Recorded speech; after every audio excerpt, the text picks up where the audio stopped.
Hey, it's Jennifer. It's Leadership Matters. Raw. Come on in.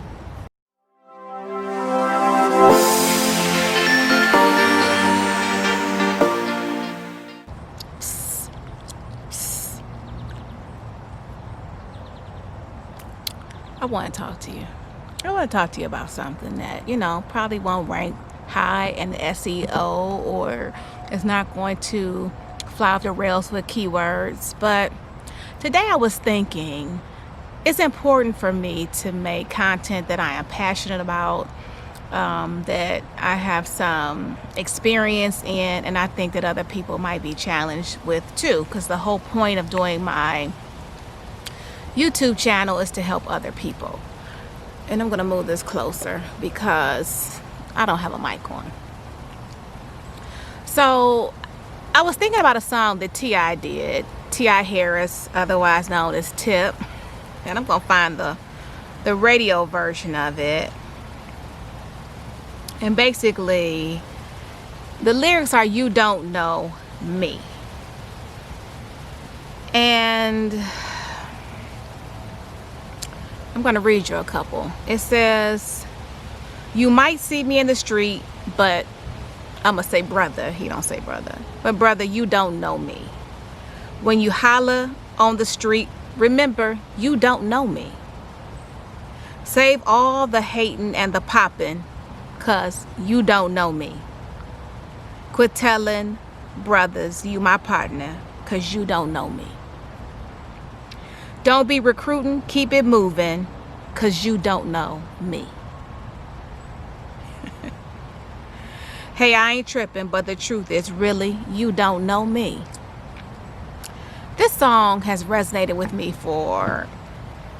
since I heard it for a while now. And today it just kind of dropped in my spirit. And I was thinking about so many times, like I can remember talking to my mom on the phone, and we're talking about a star, a celebrity. And my mother is talking like she know them personally, right? And she doesn't. And I don't know them personally. We all do that. We all talk about people like we know them, when really it's the impersonal knowledge versus personal knowledge. So we know about them what they show us, or what we see, or what we infer from what we see. And so I thought about this as it relates to, I've lived in a fishbowl my entire life. First involuntarily, and now voluntarily. And I mean through my elected office. I mean growing up in a community where my parents were both very well-known individuals, and you live under a microscope because of it. And even now, being elected official in my community and living under a microscope because of it. And so I thought about this because so many times people make assumptions and they don't know you. They really don't know you. Like, you hear people describe you or talk about something and you're like, "But what? Wait a minute. You don't know me. You might know about me, but you don't know me. You don't know what makes me tick. You don't know what makes me excited. You don't know what I'm passionate about. You don't know my purpose. You don't know my motivations. You don't know my intentions. You don't know my aspirations. You don't know me." And so there's a lot of people who struggle with this, especially when they're new to being in the fishbowl, when they're new at the aquarium. I've been swimming around this piece for a little while now, but it doesn't justify it. It doesn't make it acceptable, and it doesn't make it more comfortable. In fact, I have probably become more reclusive over years than, and I don't know, because I don't have a different life to compare it to, but I tend to be, I'm very introverted. I'm not one who stands out, even though you might get confused if you see me somewhere, because I'm probably going to be in the forefront, not because I asked to be there, but because people push me up there and ask me to do it. So I think I'm making this video definitely for me, but I'm also making it for other people who are struggling in this walk. Remember, people don't know you. They don't know you. They know what they perceive of you, and that's a lot of times, either someone who has had to conduct business with you and they know you from a business standpoint, or someone who's standing on the outside looking in, making judgments and assessments based off of what they see. I'm going to even say from a third party vantage point. So to help this situation, I try to avail myself to a degree to give you a glimpse into what's important to me, because if you understand what's important to me, if you have an idea of my moral compass and my character, then you'll understand what guides my decision making. And so I give in particular my residents a glimpse at that via the way that I communicate with them and when I speak to them. I am just a forthright individual in general. I mean, you can probably tell from my videos and some of my expressions and my tone that what you see is what you get. How I feel kind of rises up to the surface, either in my expression and or my volume or tone. And so this is a cautionary tale for both the people who are walking similar shoes and similar steps as I am, and those who are not. Remember, if you have a question about someone and their action, it's always best to go to the source, because you know what they say about assumptions. And when you have an opportunity to get to know someone or to get to know their motivations for yourself, it's always better than trying to figure it out vis-a-vis, a group or the gossip mill or what have you, because there's always more than one side of a story.